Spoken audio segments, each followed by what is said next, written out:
सबसे पहले आज कारगिल विजय दिवस के उपलक्ष्य में 24 वर्ष कारगिल युद्ध के पश्चात आज पूरे हुए। सबसे पहले मैं इस हिंदुस्तान के भारतीय सेना के तीन ही दलों के जाबाज शूरवीर योद्धाओं को, जिन्होंने अपने प्राणों से इस हिंदुस्तान की भूमि को सुरक्षित रखा और कारगिल में विजय दिलाते हुए इतिहास रचा, ऐसे हमारे शूरवीर योद्धाओं को श्रद्धांजलि अर्पित करता हूँ, जिन्होंने अपने प्राणों की बाजी लगाते हुए हिंदुस्तान को इस कारगिल युद्ध में इतिहास रचते हुए अपने प्राणों का बलिदान दिया। ऐसे शूर योद्धाओं को नमन करता हूँ। आज के अथर्व फाउंडेशन के इस कार्यक्रम में हमने अरुणाचल और आसाम के राज्य सैनिक बोर्ड के पूर्व सैनिक तथा हमारे शहीद परिवारों के प्रति उनकी सेहत अच्छी रहे, इसके लिए एम्बुलेंस का वितरण जो हम करते हैं, ऐसे हमारे 2 राज्यों के लिए हमने आज 2 एम्बुलेंस का वितरण किया। हमारे साथ कर्नल चटर्जी जी यहाँ पर उपस्थित है और महामहिम राज्यपाल आदरणीय श्री रमेश बैस साहब के हाथों से ये दोनों चाबियाँ एम्बुलेंस की हमने एक अरुणाचल के लिए, आसाम के लिए आज प्रदान की। वैसे तो अथर्व फाउंडेशन ने पहले सिक्किम के लिए, फिर नागालैंड के लिए और मणिपुर के राज्यों के राज्य सैनिक बोर्ड के लिए हमने एम्बुलेंसेस प्रदान की थी। पूरे भारत भर में शहीद जवानों की बेटियों को बढ़ाने के लिए आधुनिकता से हमने सभी बेटियों के घर तक लैपटॉप पहुंचाने का काम किया।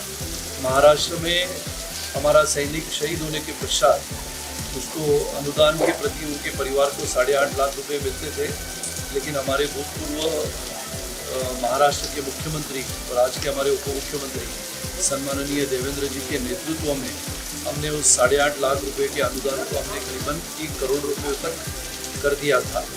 ऐसे अलग अलग कार्यक्रमों के माध्यम से अथर्व फाउंडेशन इस देश में देश की सेवा करने वाले हमारे जवानों के प्रति सच्ची श्रद्धा और सम्मान रखने के कार्यक्रम करते हैं। और इसका उद्देश्य यही है कि जो क्षमतावान देशभक्त देशप्रेमी नागरिक है, उन्होंने भी हमारे देश का इतिहास, जो गौरवशाली परंपरागत इतिहास है, सभी युद्ध में भारतीय सेना के जवानों ने अपने पराक्रम से इतिहास रचा है।